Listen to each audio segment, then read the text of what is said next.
Hi there, it's going to be another Malvern moment. Again, we're going to have choices to make. That's what all of our moments have been. Choices today are going to be about bits, and we could be here for a really long time. So if you ever want to get a buzz going, get 10 horsemen in a room and start talking about bits. There are endless choices, and every time someone comes in, I find them coming to the bit wall, this is just one of three, and sorting through and picking up and looking at them sideways, and you can tell everyone's halfway guessing and hoping it's going to be a miracle answer to their problems. Bitting's a little bit complicated and a little simple all at the same time. And I think one of the things we have to all understand is that no matter what discipline we're doing, we're all doing the same thing. We're all riding a horse's back end, which is the engine, to the front, and when it gets there, that horse has to be received, and that's receiving it in the bit. And the bit is a communication tool for you. And it's so critically important that you get that piece of it right if you want to be successful. Every horse is different, every rider's different, every rider's skills are different, and all those things have to kind of be evaluated. So rather than going through every bit in the world, which will take us until dinner time, I just want to really bring to your attention one bit that a whole lot of people don't really understand because they don't even pick it up to know the difference. And I find it to be, of all the bits, probably one of the most useful, no matter what your discipline is.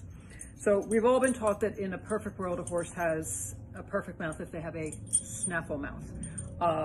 So this is a snaffle mouth bit. You know, we all have them, we've all seen them. This is a loose ring, doesn't matter. D-ring, doesn't matter. It's a snaffle bit. So when this is hanging on the wall next to this, people assume the same bit. It's not. So a snaffle bit has a joint that when you take it, this piece and this piece, the two interlocking pieces, cross over and they grab a little piece of tongue and they pinch it. So it's called a pinch and restrict bit, and that's the action of the bit. When we ask our horses to come forward and take our hands, we want them to stay there. We want them to be happy and stay there for the entire ride. However, we find a lot of horses popping off of that bit, crawling behind the bit, or trying to root through the bit. That's discomfort, okay? And that discomfort comes from lots of different places, but in any case, it's discomfort. So no horse that's being pinched is going to say, hey, this is really cool, I want to just hang out here. So we want to avoid that at all costs. Now, you get a snaffle bit in the hands of brilliant riders, it makes no difference whatsoever because they have the feel and they know how to hold and they know how to fold and they know when to release. And it's the release of the bit that's the effective part, not the take of the bit. So that's the action of a snaffle bit. This bit's hanging next to it on the wall. Looks like a snaffle bit. It's called a locking comfort bit. So even though it appears to be a snaffle, this piece is now engineered so that it can't come through the other piece and it locks. So what you have is, in its locked position, a solid bit. I can't take this back any further than you see it here.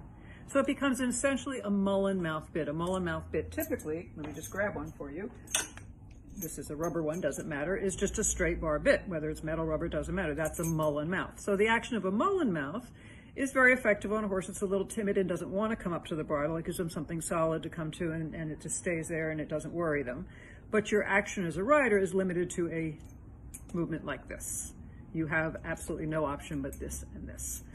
What this does is it has that same effect. Horse is a little timid, doesn't want to come up. They come up to something solid. In this case, it's curved so it fits the palate, and it's solid, and they're happy to stay there. And you just ride them to it, and then you essentially have almost bicycle handles that you're steering with. Here's the good news. Instead of a straight mullen, it releases and gives this way. I don't know if you can see it or not. So we take it and it becomes solid, we release it and it gives. So now you say to the horse, great, you've done wonderful, I want to now have you stretch out and lower your head. We release it and they go forward. So you have the action of the give and take. You have no option but to have it come solid. You'll never pinch a horse. You make them comfortable. They're happy to come up and hold your hand. And if you need any more authority, you can get it from the cheek pieces. So we can do the same mouthpiece in a gag bit. We can do the same mouthpiece in a full cheek. We can do it in a D-ring. We can do it in anything you want. It's just the mouthpiece we're talking about. And you'll find it's a very useful mouthpiece for so many horses. It really solves a lot of solutions. So the next time you go to your tack store and you see two bits side by side that look identical, take a little hold. See the difference. Lock, no lock. You make the choice. Thank you.